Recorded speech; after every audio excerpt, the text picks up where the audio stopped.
TopMedTalk. Welcome to TopMedTalk. This piece comes from our live coverage of Anesthesiology 2022. It is the single largest gathering of anesthesiologists in the world and the annual meeting of the American Society of Anesthesiologists. Now, our live coverage is available now at live.topmedtalk.com. More details in the show notes.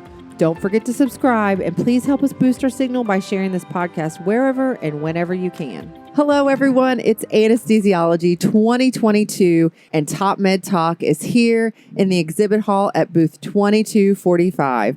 I'm Desiree Chappell. I'm your host today, and I'm joined by my co-host, Professor Saul Aronson. Hi, Saul. Hi, Desiree. Good to see you. Good to be here. It is absolutely good to be here. Saul, here is New Orleans, Louisiana. Here Phenomenal, is yeah? New Orleans, Louisiana in 2022 at the annual ASA meeting. Yes, the American Society of Anesthesiologists, their annual meeting is here in New Orleans. This is the 5th year that TopMedTalk has been part of the ASA. Now, we had a little interim like we all did with COVID, but 5th year running for being in person live and really live streaming our events from the exhibit hall. It's just always a pleasure to be in front of people and to, this year eat gumbo and watch parades. Apparently there's a big one tonight in the streets of New Orleans. So the French Quarter. It'll be fun. Well, Saul, I wanted to take just a brief moment to thank all of our sponsors to make this happen. Now, TopMedTalk is free, open to the world. It's perioperative medical education that we, can get to all corners of the world, and it's free, open to everyone. That is not possible without the generous support of our sponsors. So we wanted to thank Edwards Life Sciences, Medtronic being our platinum sponsors this past year. We especially want to thank the American Society of Anesthesiologists. This booth would not be possible without their support. So thank you. Yeah, nice partnership. Now, if you can't be here in person, please do check us out on the live stream. It's live.topmedtalk.com. Saul? Live.topmedtalk.com. That's right. Share with your friends if you're watching right now or listening on social media, wherever you are, because anybody in the world can watch these conversations. And the conversations that we have during the meeting over the next 3 days really highlight all the wonderful topics that are being presented here at the ASA. And so this is a deeper dive into some of the presentations that are on stage. So we're really excited about that. So if you can't be here personally with us in physical space, place, and mind, driving to work in your car, wherever you getting are. up late and brushing your teeth, please turn us on. That's right. Absolutely. We're so pleased to have an amazing list of guests over the next 3 days. But this morning, our guest is Dr. Elizabeth Drum. Dr. Drum is Associate Professor of Clinical Anesthesiology and Critical Care Medicine at the Perelman School of Medicine in the University of Pennsylvania in Philadelphia. Dr. Drum, thank you so much for joining us. You're welcome. Thank you so much for having me. I really appreciate it. Yeah, absolutely. You're our first guest this whole weekend. I am? Oh, well, someone has to be first. That's right. Well, try to set a high bar. You got to set the bar high. Right. I have to tell you, you are going to be setting a high bar after reading your bio and learning more about all the work that you have done. It is just absolutely phenomenal. So for everyone listening, Liz, tell us just a little bit more about yourself.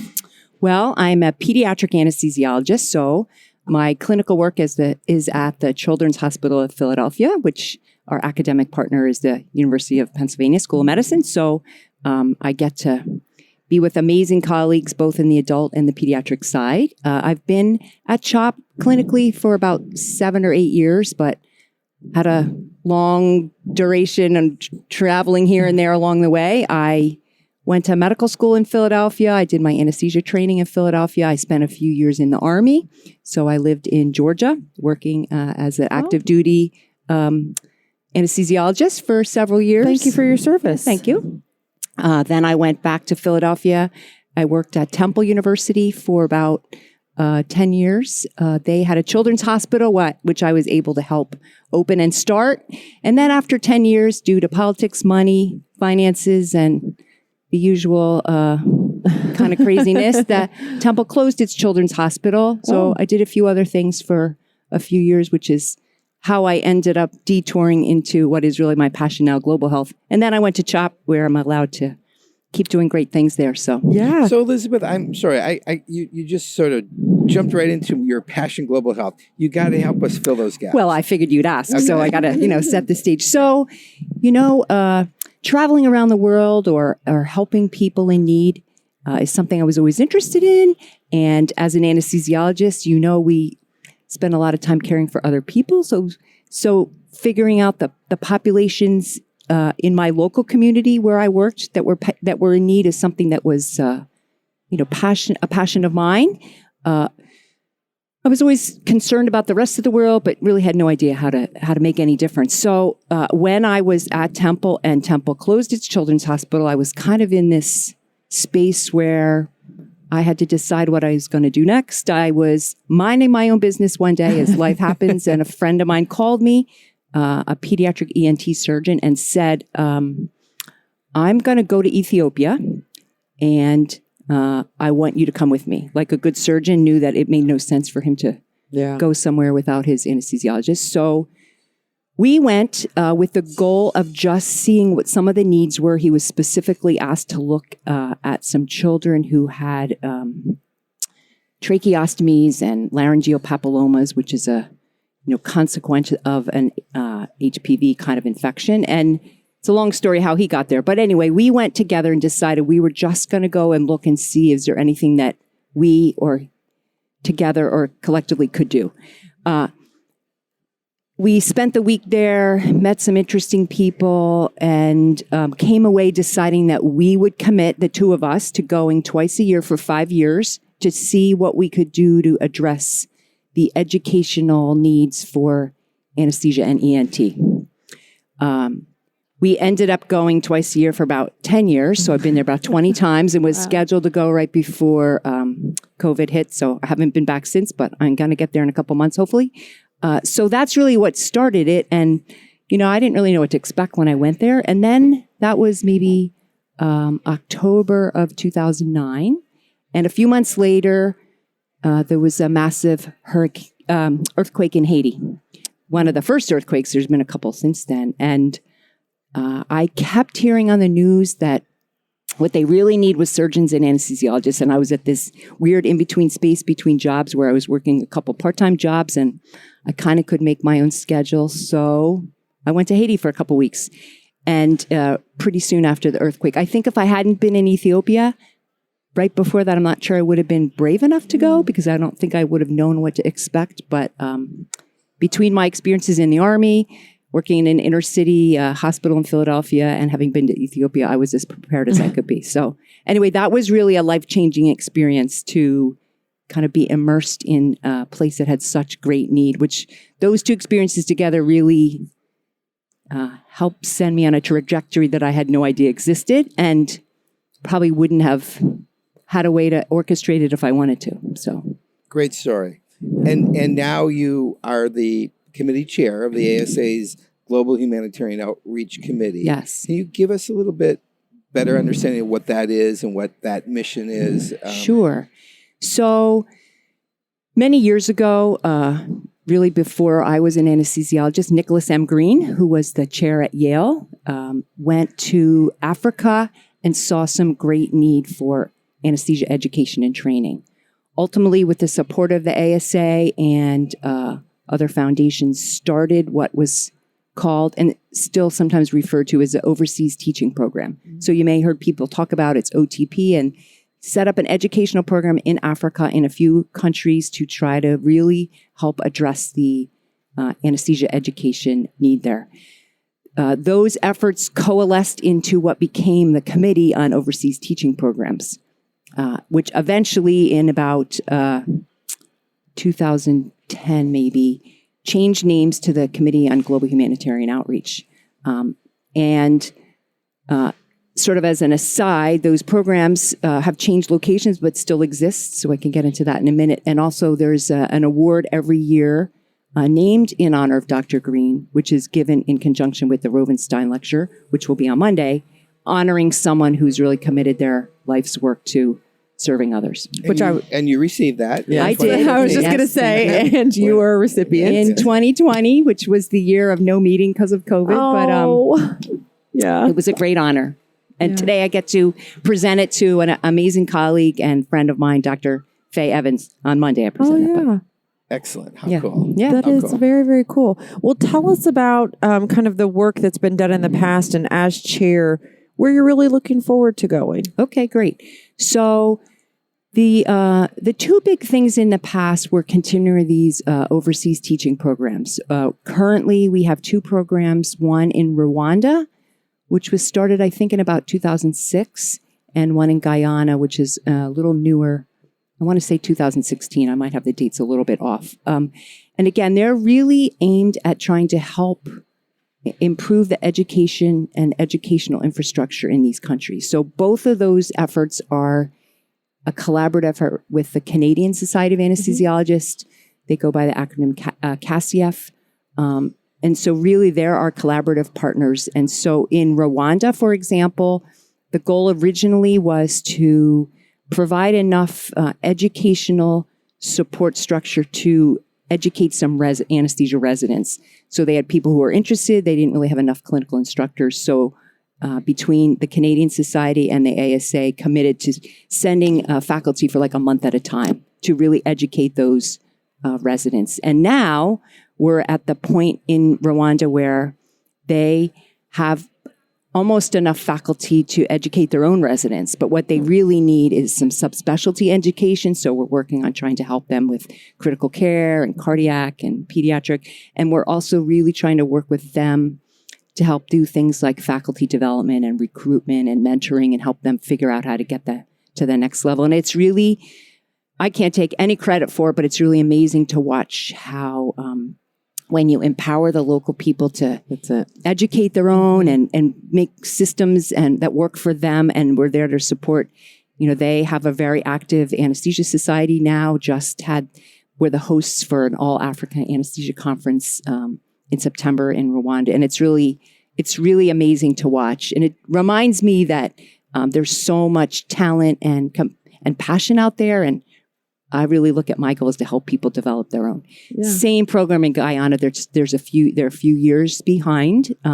They have a few graduated anesthesiologists now. One who's like the head of all the graduate medical education for the government hospital. So COVID kind of threw a monkey wrench into some of it, but we're still continuing those. So those are really the existing two programs that started. So we have been part of or supportive of the African Perioperative Outcomes Reach. That's great. Yes. And that was a big thing for us during COVID. We collected money and we really tried to support Bruce Bickard. And one of the things that I'll never forget just has stuck with me. One, he was talking about, just the research that's going on over there in the country and how, they're really trying to bring everyone together and how it's so difficult because it's disparate and with everything happening on the continent.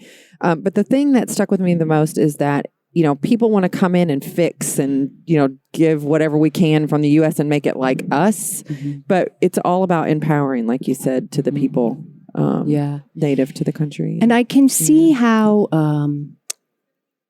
anesthesiologists in particular are doers. We want to go in, we want to solve a problem. We don't want to sit around and wait. We don't want to wait for anyone else. We don't even want to wait 2 or 3 minutes for our drugs to work if they could work faster. Immediate, instant gratification. Right. And so I think if you're a student of history, it doesn't take too much digging to realize that sometimes doing something is not always the right thing to do. And there's, many examples in history of people intervening or thinking that they knew all the answers, which they really didn't. And it's a whole sort of emerging topic of decolonializing global health. Mm-hmm. And so what we used to think, we're going to go here and tell you how to fix your problems or stuff like that doesn't work. It doesn't make any sense. In some ways, it recreates some of the same old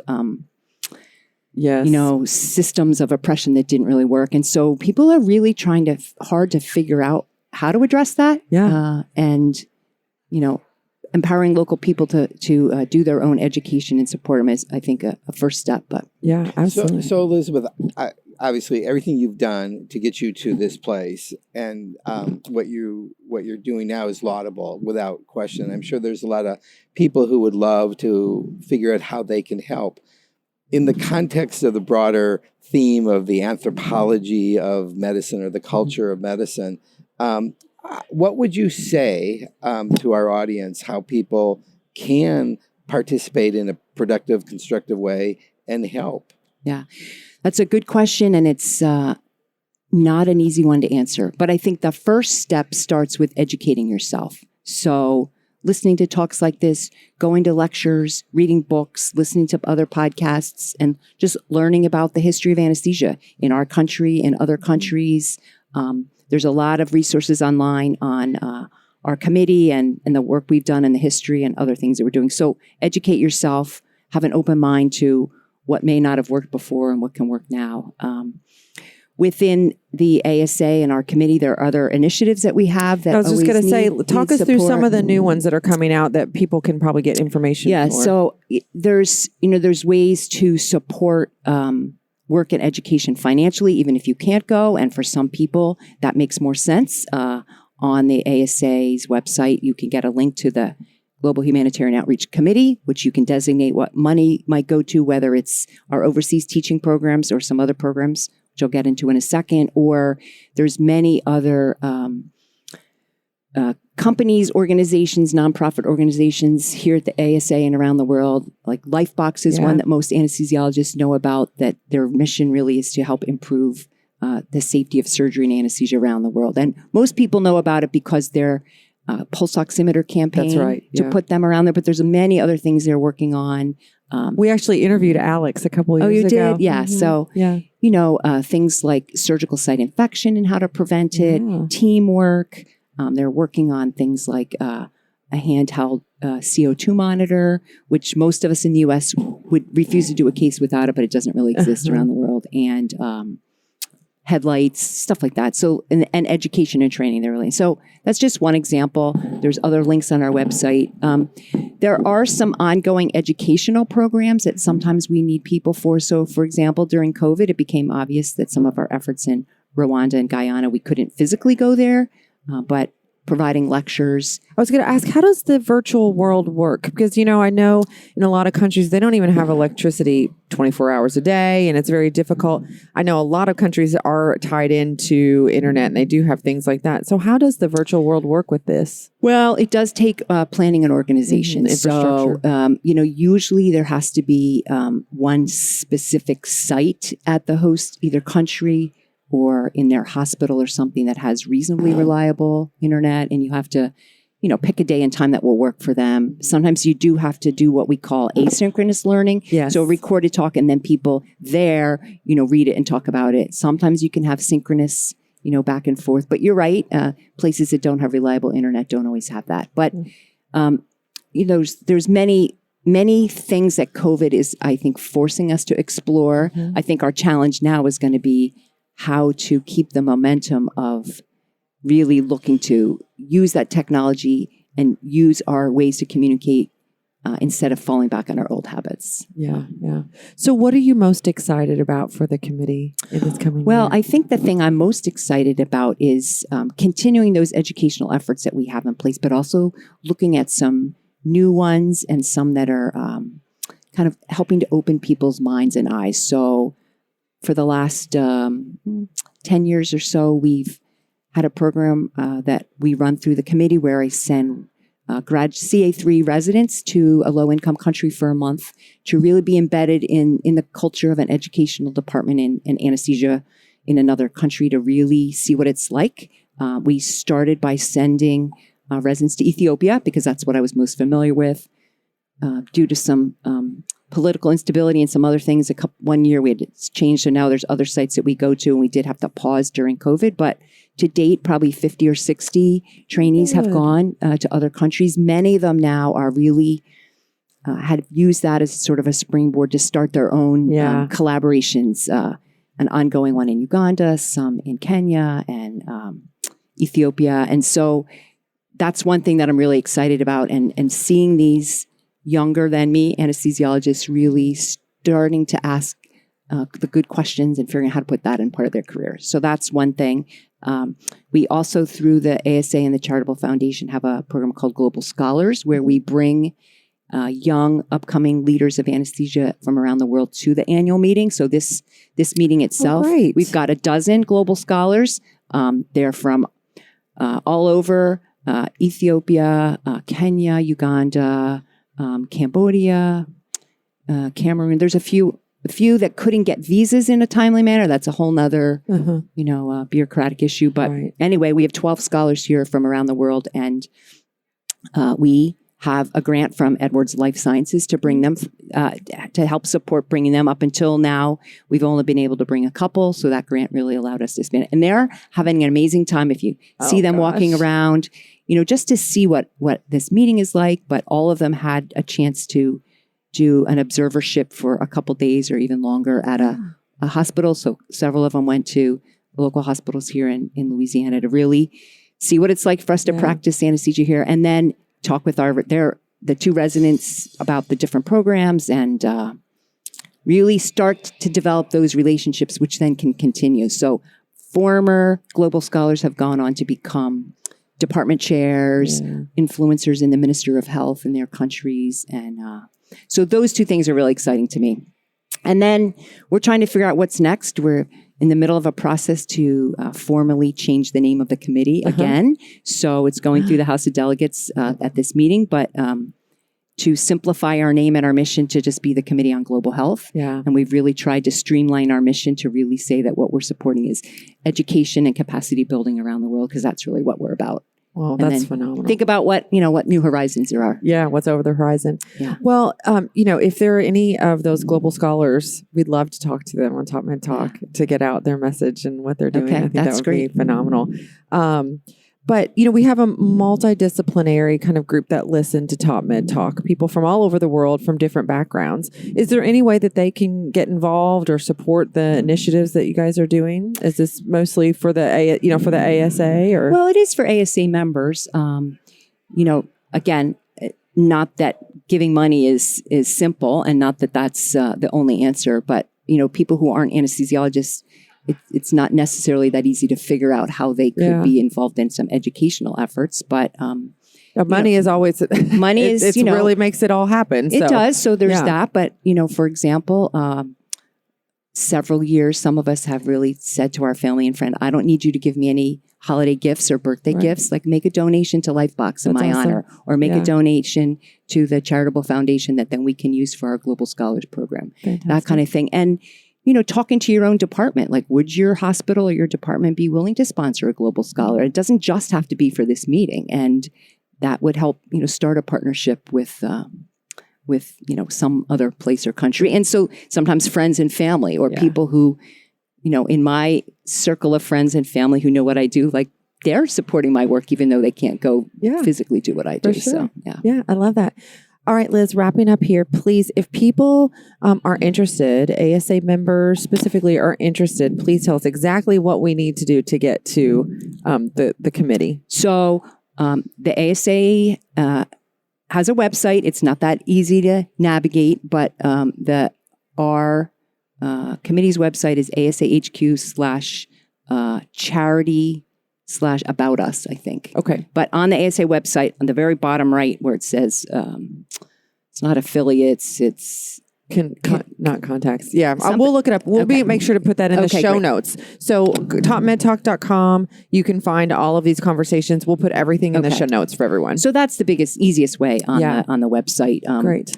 And then that shows you all of our information, and there's a contact us and how to be involved. And so residents, fellows, anyone can come here if they're interested, early career, no matter where they are in their career. And this isn't a committee that you welcome everyone. Right? Yes. And we have resident committee members. We have people who are close to retirement, and we're really trying to help work with the ASA to say, okay, global health is for everyone from residency to retirement, and there's something there for you. And one of my challenges, and with our committee's challenge, is to figure out exactly that, how to harness people's energy and enthusiasm. And not everybody can or should get on a plane and fly somewhere, but there's a lot of need out there. So how can we make use of people's energy? That's so wonderful. Liz, thank you so much for all that you do. Thank you for your service to our country.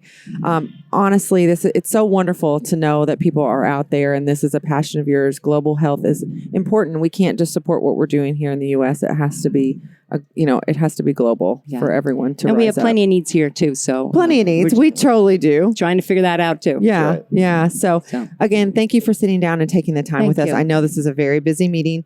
If you ever, want to have more conversations about what you're doing or initiatives that you guys are working on, please never hesitate to reach out. Okay. And we really appreciate it. So if people want to get a hold of you, are you on social media? I am. I'm on Twitter at edrum19. Perfect. So that's probably the best way. And I don't post that much stuff. I repost other people's things. They have great stuff on there. And you can find amazing organizations and people out there. And that's how you can learn more. That's what I was going to say, too. If people want to find links to other organizations and things like that, probably a good resource for that. Exactly. Wonderful. Yeah. All right. So, thank you. Thank you. Inspirational. It was very inspirational. Yeah, I love it. Thank you so much for listening to TopMedTalk and watching TopMedTalk here at Anesthesiology 2022. Again, thank you to the ASA, the American Society of Anesthesiologists, for the support to be here and have these fabulous conversations. TopMedTalk. Thanks for downloading TopMedTalk. Don't forget to subscribe via your podcatcher. Don't forget to check us out on social media. We're on Twitter, Facebook, LinkedIn, and YouTube. And also, don't forget, TopMedTalk is the broadcasting arm of EBPOM, Evidence-Based Perioperative Medicine. We'd love you to find out more about that. If you check out ebpom.org, you can find low prices on some of the conferences we're organising around the world.